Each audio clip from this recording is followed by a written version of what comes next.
Welcome to the Black Doctor Collective podcast.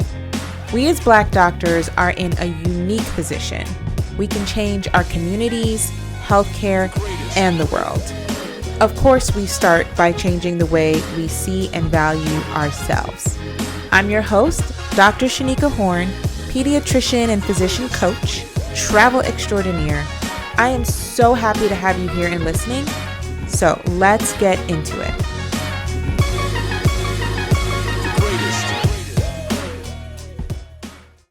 Hey y'all, welcome back to the Black Doctor Collective podcast. You know, we're in our May series. And the May series, the theme has been the doctor you said you'd be. So before we get into it, let me just say that we're approaching the end of May. Like, something about the timing is totally throwing me off. Because, like, are we about to be in June? Are we about to be halfway through the year? It's wild to me. And May has been so full. Like, I started the month in Ghana. You know, it's one of my favorite places. And not just because one of my favorite people is there, my boo. It's also because it's like spring. We're thinking about April showers bring May flowers. Can we let Mother Nature know that poem? Because it has been showering in May. Like, last weekend, I decided, okay, it's springtime now. It's been consistently like 60 to 70s in the daytime. I have definitely gone outside without a jacket a couple times. I'm like, spring has sprung. We in here. It's time to spring clean. So you know me in my bouginess, I was like, I got to change my curtains. So my winter curtains are these blackout curtains. All my curtains in my bedroom are blackout curtains, let's be real, and my living room because darkness. But my winter ones also have an insulated layer. So even though we got new windows a couple of years ago, I don't like to be cold. So I don't even want to feel a hint of a draft. And I have an AC that's installed. You know, those things are drafty. So I have curtains that are like felt lined. Yes, that's a thing. Insulated blackout curtains. I don't know where my mom found them. She bought them for me. She knows me very well because, you know, that's just my jam. So I took those down. I changed all the curtains in my house, actually. Put up spring curtains, floral things. I took the duvet off my bed. I changed it for my summer quilt. I was committed. I'm like, I am committed to this weather change. You know who's not committed? Mother Nature. Because why is it 47 degrees right now and raining? It's been raining since yesterday. Why? I was so ready for spring. I'm so ready. It's not too late to turn this around. I'm looking out the window. Y'all can't even tell I'm looking out the window if you're watching this on YouTube because it is so gloomy despite the fact that it is morning time. I have lights on inside because it is gray and overcast and rainy and cloudy and gross. I just need Mother Nature to get on our page. I came back from Ghana now, a couple weeks ago. And when I came back, like I said, the weather was milder. And I thought I had just missed the last little foothold of winter. And I was like, this is the perfect time to travel. You leave and it's still a little gross outside and you come back and it's like lighter and brighter and the days are longer. It's amazing. What is this? Anyway, all of this reflection on May, besides the reflection of the weather, is having me feel like I feel pretty grateful because I've been able to create this life where I do get to travel and escape. Now, the goal is to be a snowbird, and no, I'm not there yet. For those of you who don't know, snowboard is someone who literally flees from the snow in wintertime. So you spend all winter somewhere else. That's really the goal. But it's so nice that like this year I was again able to not work in January, which was relieving. I've already been to Ghana twice this year. I've been to Key West. I've had a lot of trips. I have other trips coming up. So I'm still, you know, making it work, right? Like sometimes you think that you create this schedule where you can work part-time and you can travel as much as you want, and that might not be sustainable. And actually, I think I'm on the path to increasing that sustainability. Now, you know, it's a little bit of a trial and error situation, right? I'm figuring it out, but I'm just excited for that. And I'm also excited to be here with y'all, to be coaching, to be teaching negotiation, because I can't be the only one with free time and vacation time. I need people to travel with, right? When I say I want friends with benefit, I mean friends with the benefit of a good schedule, friends with vacation plans, friends with vacation homes, maybe both. And the way we negotiate around here, that is possible because we are earning a lot more money than we would have if we never asked or we never negotiated. So pretty excited about that. I do also want to highlight this is not just something that only I can accomplish or I'm a special unicorn in some way because I'm teaching people to do this all the time. Also, I still have the same thoughts, the same doubts, the same fears that you all have. I just have a system to work around that, to still get what I want, even though my brain still presents the same objections that your brain presents. Like I still felt so apprehensive when I was taking on this new medical director role and I was going to increase my rate by $100 an hour. $100 an hour to my brain still sounds crazy, even though I earn it now. Even though I got exactly what I asked for, there was no rebuttal, no back and forth, there was nothing. I still in my mind, even with the proof, even with the paychecks hitting the bank account, still feel in my brain. But there's my Amy, my amygdala still is like, girl, whoa. But I have a proven method. And so when I lean into that method, thank God I have a method, it works. So it's not that I don't feel the things that you feel, or I don't feel guilty when I'm taking or putting in my leave requests for 2.5 weeks in Ghana, and it's not even my first vacation of the year. I still feel all those things. I still feel apprehensive. But the process is such that I've created the environment that I can do those things in. And I've also created the process for myself internally not to talk myself out of it. And that's literally what we're teaching in this program. I say we, I mean me. This is literally what we're doing in the program. The whole series this month has been the doctor you said you were going to be, the original dream. And honestly, when I think about the early version of me in medicine, I have been asking, like, what happened to that girl? Where did that version of me go? And the part of her who was committed to serving her patient population or like really loving medicine in a particular way, that's the part that I want to bring back. I don't want to bring her back in totality. I want to bring back the evolved version, the more powerful version. I don't want to return to it, right? I want to be very cognizant about not saying like, I'm returning to that girl because I don't want to be that original version. She was naive. And not in a bad way. It was like a hopeful naivete that allowed me to get where I am. But she didn't have the vision of what my life is now. Like 26-year-old Shanika did not know that she was going to be able to create this version. And that's okay. Like she was still sold on working a 40-hour work week, having a 40-year career, 40-hour work week. It was more like an 80-hour work week. But anyway, having like this really long career with retirement package, with, the core benefits, right? Health insurance and a 401k. Those things felt like security, and it felt like a worthy goal to get me through medical school, to get me through residency. It was the safe future I sold myself on that propelled me forward. So now that I'm well beyond the training and I'm secure in myself and what I bring, and I understand the workforce in a totally different way, and so much has evolved, like that vision of the retirement plan and the career longevity just doesn't exist in today's world and society the way it did for like our parents, like generations before us. Now I have to continue to evolve the vision. And I have to disrupt these old narratives, these old stories of what a career should be, of what life should be. Because for real, did your life turn out the way you visioned it would be, like when you were in high school? Do you remember in high school, you used to have the fortune tellers? You make the paper, you fold it up, and you write all the things underneath that you hope to happen. And sometimes it would be a mix of good and bad because you were trying to be realistic, right? But you would do the fortune teller, open it, and then you'd flip open, like you pick the number, you pick the color, and you flip the tabs to get to a selection that would tell you what your life would be. And all of the versions of like this happy life were like married with kids, because that was the sale. Every Disney movie from the beginning of time sells you on marriage. Every story sells you on motherhood. that is the vision. So like, even though you are also wanting a career, it's like, the version was always some version of that. You work, get married, you have kids, you want a big house, you want to drive a nice car, you maybe want to take a vacation.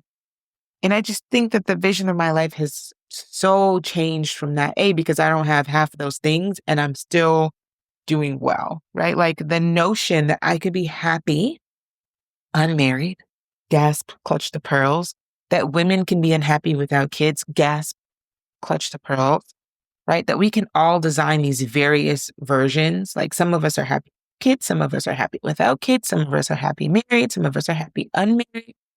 The vision just has to evolve, you know? So the whole month, we've talked about the gap between the dream that we had and our current reality. Sometimes it's not a negative gap, but sometimes it is. We challenge the belief that you have to choose mission over money because, we are multi-talented. We can excel at both mission and money. At the same time, we can be mission and money minded. And then in the last episode, we talked about redesigning our career without having to completely start from scratch. And that's dispelling the notion of if you can't get what you want where you are, you have to move in order to get it. That's not necessarily true. Sometimes the evolution is just in your daily choices.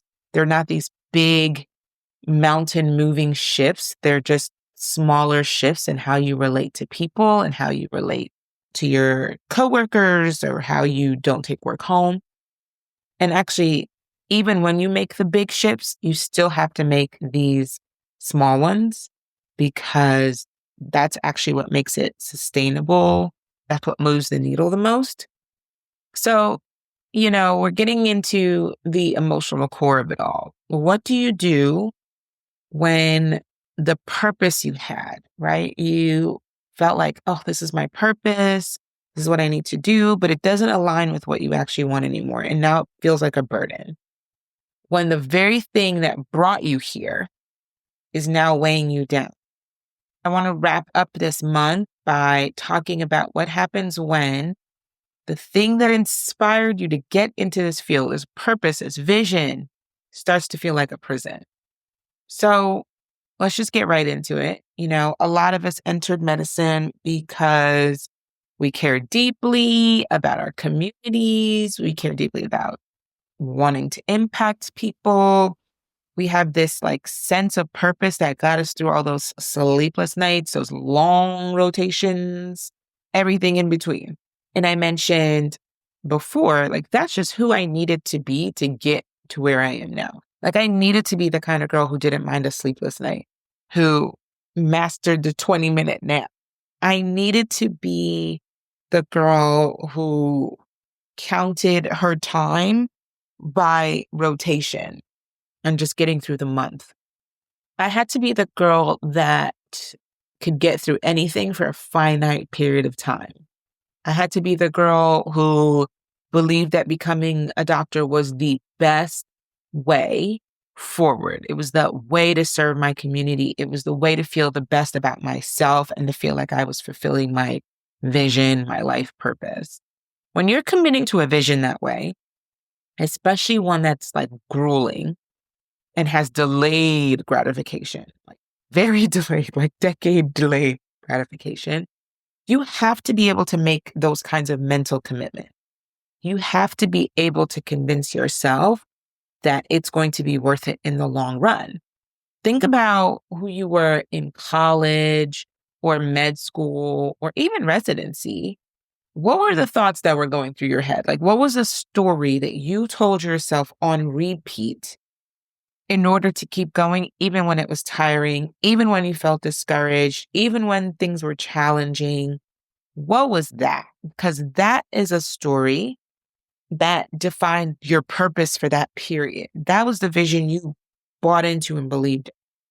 And the thing that I notice, the thing that I see all the time is that this purpose can start to feel like a trap when we don't evolve, when we don't change, because what brought you here is not what takes you to the next stage. Can we just repeat that? I feel like that's going to preach, right? Like, come on, somebody. I need a hallelujah and a church fan. I feel like this is the part of church, where the organist is in the background and they just hit that chord because they're like, what takes you to your first destination is not what carries you to your next. It's not. What brought you here will not take you forward. Bum, bum, bum, right? Like you need the organ. The very notion, the very ideas that made you resilient, that gave you the perseverance you needed to stay and to succeed, can also trap you in that location. When you need to move forward, when you need new tools to carry you to your next destination. The warrior that you became in order to fight the battles that were in front of you, the person you were that just put everybody and everything on your back because you were like, I got it. I'm just going to do this to keep moving forward. That struggle, that weight is no longer working in your favor. This concept of like, I have to hold it all together. I have to hold everything up. I have to do all the things has you staying in places longer than you're supposed to because someone needs you. The patients need you. The job needs you. You're taking on more than what is reasonable because if I don't do it, who will? You stay silent about dysfunction because you don't want to rock the boat. And that is part of this collective warrior mindset. Think about the army. Like they have to think as a whole, not as an individual. And that is what carries them through the battles. That is what lets them win the war. And that is who you had to be. That's who I had to be to get through the mental terrorism that is medical training. So that over time, your passion supplies the pressure to push you forward. But then the pressure of pushing forward all the time, in spite of what you actually need, in spite of where you actually want to be, starts to exhaust you. And the calling starts to feel like a prison sentence. When I coach clients on this, we talk about this internalized belief of self-sacrifice, the altruism, the nobility of doing what's best for others at the expense of yourself. That being tired and overworked and underpaid somehow proves your level of commitment.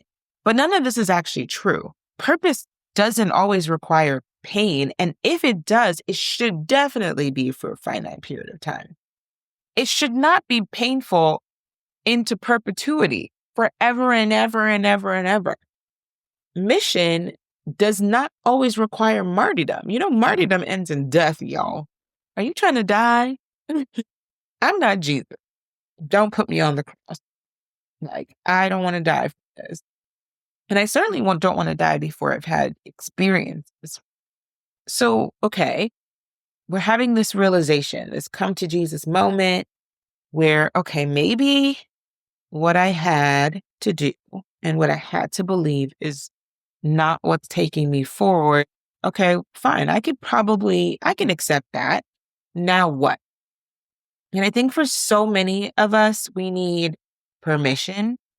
Permission should just change your mind to set new goals, to define what your purpose looks like now. It makes me think of a client. I actually was just listening to a client call I had, which is a current client, but this is a call we had a while back when she first started the program. And she was talking about wanting to go part-time. And just sometimes I take for granted because for me, I was like, oh, this is what I need. And for her, it was like, her actual words were something like, it's not that I don't want to work, but I also would love to just have some time to spend with my kid and like to do some other stuff. And there's just, that sentence was so loaded for me because she wanted to defend being part-time. It's like, it's not that I'm lazy. It's not that I don't want to work. It's not that I don't want to be here. It's not that I don't think this is a privilege, right? We have all of these notions in our mind about going part-time. And if that's how you feel about working part-time, it's so hard to ask for it because you don't want someone else to think all of those things about you. You don't want to feel lazy. You don't want to present as lazy. And I think for her, it's like she wants to still serve her community, right? Just in a different way. So like your values can stay the same, but your methods need to evolve, and they can evolve. And so serving her community does not mean being there 5 to 7 days a week anymore. It means replenishing so that when she's there, she's present, she's whole, she's happy. So maybe you care so deeply about health equity, but you no longer want to work nights or weekends or deal with a system that consistently undermines your well-being. That doesn't make you less committed. It makes you clear. So in the program, we spend time talking about this. This is how these things come up, because we're unraveling these beliefs that keep you tied to unsustainable roles, helping you see that you can care and make changes. And it doesn't have to look like what someone else told you it had to look like. That you can ask for more without guilt, that you can walk away and still be walking in your purpose. Staying in the wrong environment does not make you loyal. It makes you just tired, makes you burnt out. So here's what I want to leave you with. You are allowed to evolve. You are allowed to want more. You are allowed to want different. You're allowed to build a career that honors you, honors your old passions and your new ones, and also brings you peace and prioritizes rest. You're allowed to have that. For those of you not in the coaching program, I want you to just start by admitting to yourself that you want something different. So like my client had to say like, oh, I wanted part-time. And she didn't say that with her whole chest the first time. She said it with a little bit of a giggle. I think I want to go part-time, but it's not because, right? Admitting it with a disclaimer, that's still okay as long as you're admitting it. So I just want you to move the needle this much. Admit the thing. You can make the disclaimer with it. Doesn't mean that you're lazy. Doesn't mean that you're not willing to work. You can do that. I just want you to start by these little admissions of what you want and starting to understand why those things are important for you and why you should have them. I want you to remember you don't have to be exhausted to be excellent. You don't have to be broke to be mission driven. You can deeply commit to everything that you want and also be deeply well and deeply purposed. It's just what it is. So if this series resonated with you, I want you to join me for my free webinar happening Wednesday, May 28th. If you're listening on this Tuesday, it's tomorrow. If you're listening on Wednesday, it's tonight. Okay. And I'm going to show you how negotiation is the life skill that changes everything from your schedule to your salary to your stress level. We're going to talk about some of the barriers when you're trying to decide whether or not to negotiate, which is this, like the admissions to yourself and confidence and being afraid of confrontation. We're going to talk about all of that. And so I want you to come. I want you to come live. I want you to tune in. Let's redesign this whole career together. Sign up for the webinar. It's free. It's for you. And it's happening this week. I will see you there. Have a good week. Bye. Thank you so much for listening. Please subscribe to the podcast. And what I want you to do next is link us everywhere you can. Instagram at The Black Doctor. Just become part of our collective. I want you here. Thanks. Until next time. Bye.